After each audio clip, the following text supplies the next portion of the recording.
ಕರ್ನಾಟಕದ ಯುವಜನತೆ, ಸಮಯ ಬಂದಾಗಿದೆ. ಕರ್ನಾಟಕದ ಅತಿ ದೊಡ್ಡ ಶಕ್ತಿ ಯುವಶಕ್ತಿಯನ್ನು ಒಗ್ಗೂಡಿಸುವಂತಹ ಸಮಯ ಇವತ್ತು ದಿವಸ ಬಂದಾಗಿದೆ. ನಾವುಗಳು ನಿಮ್ಮ ಹಳ್ಳಿಗೆ, ನಿಮ್ಮ ಜಿಲ್ಲೆಗೆ, ನಿಮ್ಮ ತಾಲೂಕಿಗೆ ನಾವು ಬರ್ತೀವಿ. ನಮ್ಮ ಜೊತೆ ನೀವೆಲ್ಲರೂ ಕೈ ಜೋಡಿಸಿ ಒಂದು ಬಲಿಷ್ಠವಾದ ಹಿಂದೂ ಯುವ ಸೇನೆಯನ್ನು ಕಟ್ಟೋಣ ನಮ್ಮ ಕರ್ನಾಟಕದಲ್ಲಿ. ಹಾಗೂ ನಮ್ಮ ಹಿಂದೂ ಪರ ಎಲ್ಲಾ ಕಾರ್ಯಕ್ರಮಗಳನ್ನು ಇನ್ನು ಮುಂದೆ ಹಮ್ಮಿಕೊಳ್ಳೋಣ. ಇನ್ನು ಮುಂದೆ ಹಿಂದೂ ಮಹಾಸೇನೆ, ಹಿಂದೂ ಯುವ ಸೇನೆ ಕರ್ನಾಟಕದಲ್ಲಿ ಅತ್ಯಂತ ಬಲಿಷ್ಠವಾಗಿ ಕಾರ್ಯರೂಪಕ್ಕೆ ಬರುತ್ತೆ.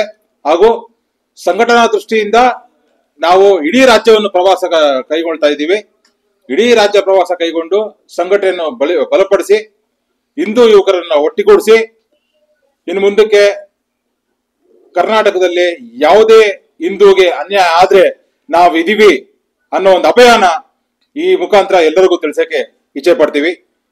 ಜೈ ಹಿಂದ್, ಜೈ ಭಾರತ ಮಾತೆ. ಹಿಂದೂ ಮಹಾಸಭಾದ ರಾಷ್ಟ್ರಾಧ್ಯಕ್ಷರಂತ ಚಕ್ರಪಾಣಿ ಮಹಾರಾಜ್ ಅವರು ಏನ್ ಯೋಚನೆ ಮಾಡಿದ್ದಾರೆ ಅಂದ್ರೆ, ದೇಶ ಕಾಯಕ್ಕೆ ಮಿಲಿಟರಿ ಇದೆ, ಇಲ್ಲಿ ಎಲ್ಲಾರು ಬದುಕಕ್ಕೆ ಪೊಲೀಸ್ ಇದ್ದಾರೆ, ಆದ್ರೆ ಹಿಂದೂಗಳ ಬದುಕಕ್ಕೆ, ಹಿಂದೂಗಳ ರಕ್ಷಣೆ ಮಾಡಕ್ಕೆ ಯಾರಿದ್ದಾರೆ? ಹಿಂದೂಗಳೇ ಇರಬೇಕು. ಅದಕ್ಕೆ ಅಂತಾನೆ ಹಿಂದೂ ಮಹಾಸೇನೆ ಅಂತ ಕಾಶ್ಮೀರದಲ್ಲಿ ನಡೆದಿರ್ತಕ್ಕಂಥ ನರಮೇಧವನ್ನ ಅತ್ಯಂತ ಬಲವಾಗಿ ಖಂಡಿಸುತ್ತಾ ಈಗ ಹೊಸ ಕಾರ್ಯಕ್ರಮವನ್ನು ರೂಪಿಸಿದೆ.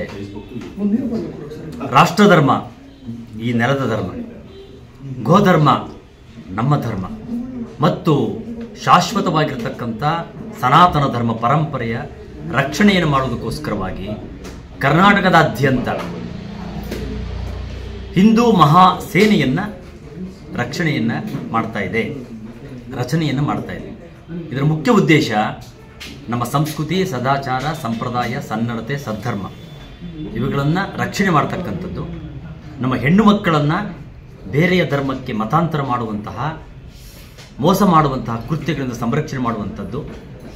ನಮ್ಮ ಸಂಸ್ಕೃತಿ, ಪೂಜೆ, ಆಚಾರ, ವಿಚಾರಗಳೇನಿದೆ ಇವುಗಳ ವಿರುದ್ಧವಾಗಿ ಯಾರೇ ಅನ್ಯಾಯದ ಮಾತುಗಳನ್ನು, ಅವಹೇಳನ ಮಾತುಗಳನ್ನು ಮಾಡಿದರೆ ಅದನ್ನು ಪ್ರತಿಭಟನೆ ಮಾಡುವಂಥ ಕೆಲಸವನ್ನು ಮಾಡೋದಕ್ಕೋಸ್ಕರವಾಗಿ ಹಳ್ಳಿಯಲ್ಲಿ, ತಾಲೂಕಿನಲ್ಲಿ, ಜಿಲ್ಲೆಯಲ್ಲಿ ವ್ಯಾಪಕವಾಗಿರ್ತಕ್ಕಂಥ ಮಹಾ ಸಂಘಟನೆಯಾಗಿ ಹಿಂದೂ ಮಹಾ ಸೇನೆಯನ್ನ ರಚನೆ ಮಾಡಿ ಆ ಮೂಲಕವಾಗಿ ಸನಾತನ ಧರ್ಮ ಪರಂಪರೆಯನ್ನು ಸಂರಕ್ಷಣೆ ಮಾಡುವುದಕ್ಕೆ ಈಗ ನಾವು ಸಿದ್ಧರಾಗಿದ್ದೇವೆ, ಬದ್ಧರಾಗಿದ್ದೇವೆ. ಇದಕ್ಕೆಲ್ಲ ರೂಪುರೇಷೆಗಳನ್ನು ರೆಡಿ ಮಾಡಿದ್ದೀವಿ ಸರ್ ರಾಜ್ಯದಿಂದ ಸಂಚಾಲನಕ್ಕೆ. ರಾಷ್ಟ್ರೀಯ ಅಧ್ಯಕ್ಷರಾಗಿರ್ತಕ್ಕಂಥ ಸ್ವಾಮಿ ಚಕ್ರಪಾಣಿ ಮಹಾರಾಜರುಗಳು ಈಗಾಗಲೇ ಇದಕ್ಕೆ ರೂಪುರೇಷೆಯನ್ನು ಸಿದ್ಧಪಡಿಸಿದ್ದಾರೆ. ಸಾವರ್ಕರ್ ಅವರು ಇದರ ಸಂಸ್ಥಾಪನೆ ಮಾಡಿದಾಗಲೇ ಇಂತಹ ರೂಪುರೇಷೆಯನ್ನು ಮಾಡಿದ್ದಾರೆ. ಅದನ್ನೇ ಪರಿಷ್ಕರಣೆ ಮಾಡಿ ಈ ಕಾಲಘಟ್ಟಕ್ಕೆ ಹೊಂದಿಕೆ ಆಗ್ತಕ್ಕಂಥ ಬೇರೆ ಬೇರೆ ರೀತಿಯಾಗಿರ್ತಕ್ಕಂಥ ಆಲೋಚನೆಗಳನ್ನು ಮಾಡಿ ಈಗ ನಾವು ಮುನ್ನಡೆದಿದ್ದೇವೆ. ವ್ಯಾಪಕವಾಗಿ ಸಂಚಾರ ಮಾಡಿ ನಮ್ಮ ತನವನ್ನು, ನಮ್ಮ ಧರ್ಮವನ್ನು, ಈ ನೆಲದ ಧರ್ಮವನ್ನು ಕಾಪಾಡಣೆ ಮಾಡುವ ಮೂಲಕವಾಗಿ ಈ ನೆಲದ ಋಣವನ್ನು ತೀರಿಸುವ ಕೆಲಸವನ್ನು ಮಾಡ್ತಾ ಇದ್ದೀವಿ. ಯಾವಾಗಿನ ಸ್ಟಾರ್ಟ್ ಆಗಿದೆ? ಇವತ್ತಿನಿಂದಲೇ ಪ್ರಾರಂಭ ಆಗಿದೆ. ಸಂಘಟನೆ ಕೆಲಸ ಮಾಡ್ತಾ ನಿರಂತರವಾಗಿ ಕೆಲಸ ಮಾಡ್ತಿದೆ. ಇದು ಹೊಸ ಆಲೋಚನೆ. ಇಂತಹ ಸಂದರ್ಭಗಳು ಮತ್ತೆ ಮತ್ತೆ ಬರಬಾರದು. ಬಂದಾಗ ಭಯದ ವಾತಾವರಣ ನಿರ್ಮಾಣವಾಗುತ್ತೆ, ನಮ್ಮಲ್ಲಿ ಒಡಕುಂಟಾಗುತ್ತೆ, ಬೇರೆಯವರನ್ನು ಅನ್ಯಾಯವಾಗಿ ನಾವು ಅವರನ್ನು ಅನುಮಾನದಿಂದ ನೋಡುವಂಥ ವಾತಾವರಣ ನಿರ್ಮಾಣವಾಗುತ್ತೆ, ನಮ್ಮ ಅಸ್ತಿತ್ವಗಳಿಗೆ ಭಂಗ ಬರುತ್ತೆ. ಎಲ್ಲವನ್ನು ಆಲೋಚನೆ ಮಾಡಿ ರಕ್ಷಣೆ ಮಾಡುವಂತಹ ಒಂದು ಪಡೆಯನ್ನು ನಿರ್ಮಾಣ ಮಾಡಿದ್ರೆ ಒಳ್ಳೆಯ ವಾತಾವರಣ ನಿರ್ಮಾಣವಾಗುತ್ತೆ ಅನ್ನುವ ಸದುದ್ದೇಶದಲ್ಲಿ ಈಗ ನಾವು ಹೆಜ್ಜೆ ಇಡ್ತಾ ಇದ್ದೀವಿ.